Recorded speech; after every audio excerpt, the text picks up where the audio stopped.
আগের দিন জবা গাছে একটা ফুল ফুটেছিল, তাতেই আমি এত খুশি হয়েছিলাম। আর আজকে জবা গাছে দুটো ফুল ফুটেছে, তার মানে তো বুঝতেই পারছো আমি খুশিতে একদম আত্মহারা হয়ে গেছি।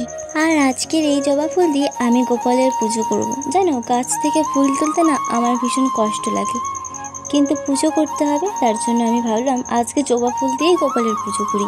আমার বাড়ির ছোট্ট নয়নতারা গাছেও আজকে ফুল ফুটেছে, তাই সেখান থেকেও আমি কিছু ফুল তুলে নিয়েছি। তারপর সেই ফুল দিয়ে আমি গোপালকে একটু সুন্দর করে সাজিয়ে দেওয়ার চেষ্টা করলাম। তোমরা দেখে বলো তো গোপালকে ভালো লাগছে কি না। আমি জানি গোপালকে অনেক সুন্দর লাগছে। এবার আমাকে যেতে হবে কলেজ, তার জন্যই আমি রেডি হয়ে গেছি। আর এখন আমাদের চলছে এক্সাম, আর আজকে না দুপুর দিকে এক্সাম, একদম 2টোর সময় এক্সাম শুরু। তো সেই রোদে রোদে আমাকে যেতে হবে আজকে কলেজে। আর তোমরা তো অনেকেই জানো যে আমাদের বাড়ি থেকে কলেজটা অনেকটা দূরে, তাই অনেকটা জার্নি করে যেতে হবে এই রোদের মধ্যে। আর তারপরে না কোনো ভিডিও ক্লিপ নেওয়া হয়নি। যাই হোক, তারপর আমরা চলে যাই নেক্সট ডে, কারণ এটা হচ্ছে কি মিক্স ক্লিপ ব্লগ, কারণ 2 দিনের ব্লগ একসাথে আমি করছি, একদিন আমি ব্লগটা কমপ্লিট করতে পারিনি। আর এখন আমি দাঁড়িয়ে আছি রাস্তায়, কারণ আমার বান্ধবী আমাকে নিতে আসবে, সেই কারণে। যাই হোক, এখন তারপর আমার বান্ধবী মিলে চলে যায় বাজারে। আর সেখানে আমি দেখতে পাই আইসক্রিম বিক্রি করা এই কাকুটাকে। তারপর সেখান থেকে আমি একটা আইসক্রিম নিয়ে নিই, একটা না 2টো আইসক্রিম নিয়ে নিই। কারণ হচ্ছে কি এই আইসক্রিমগুলো না আগে আমি ছোটোতে অনেক খেতাম, অনেক ভালো লাগতো, কিন্তু এখন আর সেরকমভাবে আমাদের এই সাইডে খুব একটা পাওয়া যায় না, মানে মেলার টাইমে বা কোনো কিছু ওকেশনেই পাওয়া যায়, তাছাড়া পাওয়া যায় না। তার কারণে আমি বাজারে দেখতে পেয়ে এটাকে খেয়ে নিয়েছি। আর তারপরে আমরা চলে যাই হচ্ছে কি দোকানে, কারণ সেখানে বান্ধবী কিছু জিনিস নেবে বলছিল। আর পছন্দ না হওয়ার কারণে আমরা কিন্তু বেশ কয়েকটা দোকানে ঘোরাঘুরি করি।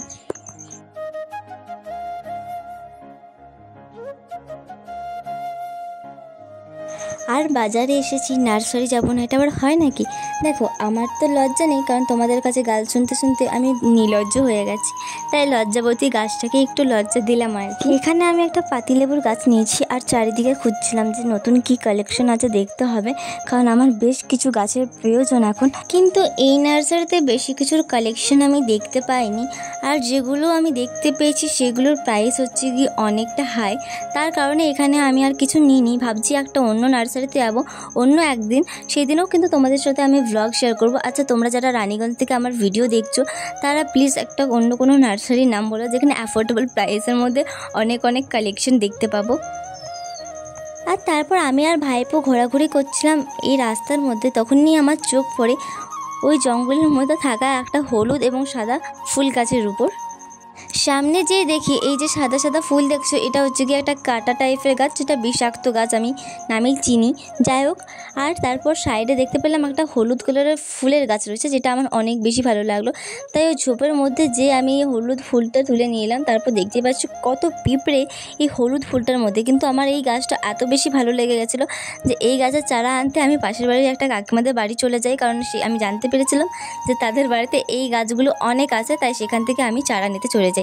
আর আমার সাথে কুকুও চলে এসেছে আজকে ফুলের চারা নিতে।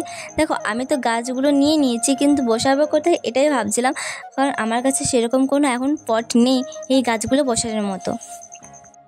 যেহেতু ওইখান থেকে আমি 2টো চারা নিয়ে এসেছিলাম, তাই প্রথম চারাটা আমি আমার বাড়ির পেছনে বসাই একদম মাটিতে, আর একটা চারা আমি বসিয়েছিলাম পটে, যেটা তোমাদেরকে দেখাচ্ছি। আর এটা হচ্ছে সেই পাতিলেবু গাছটা, যেটা আমি নার্সারি থেকে নিয়ে এসেছি। আর এটা আপাতত এই জায়গাটাতে বসিয়েছি, আর এখানে হচ্ছে কি ওই ইয়েলো কালারের গাছটাও রয়েছে। আজকের ভিডিওটা এতটাই, আবারও দেখা হচ্ছে নতুন আরেকটা ভিডিও নিয়ে। ততক্ষণ তোমরা সবাই ভালো থাকবে এবং সুস্থ থাকবে।